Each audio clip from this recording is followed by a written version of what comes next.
a good CSI, what kind of skills would that person have? Oh.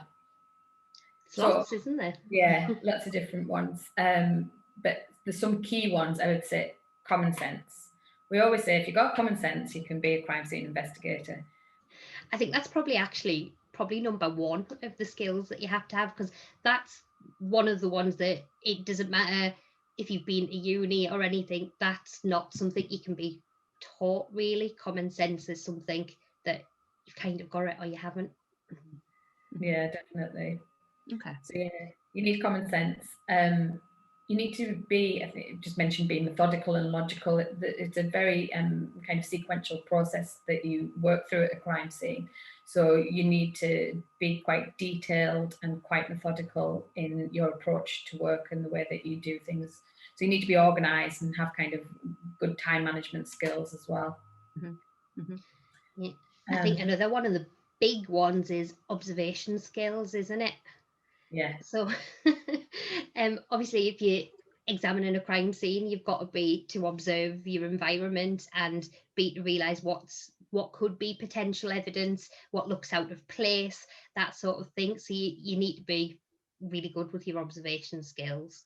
Mm-hmm. Okay. Yeah. Sounds like a good set of skills in general, doesn't it? Full bunch.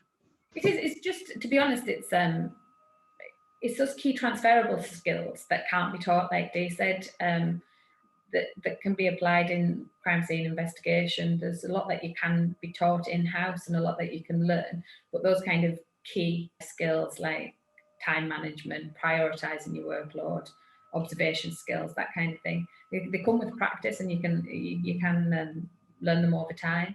Mm-hmm. Another one that I was just thinking about, you do need to be a certain kind of person, so you need quite a strong stomach, because you do see quite a lot of gruesome things and quite a lot of horrible things at times. So you need quite a strong stomach, because sometimes the smells are not so good either. Yeah. And you've got to be able to detach from work sometimes and not take it home. I know that's similar for quite a lot of people that work in the front line and deal with this kind of thing, but it's important to be able to detach from your work and what you're doing. Otherwise, it can be quite impacting. Like I say, you see some awful things, and what happens is you tend to develop quite a dark sense of humour. So a good sense of humour, which can probably turn into a dark sense of humour, is always a good thing to have, because it tends to be a coping mechanism.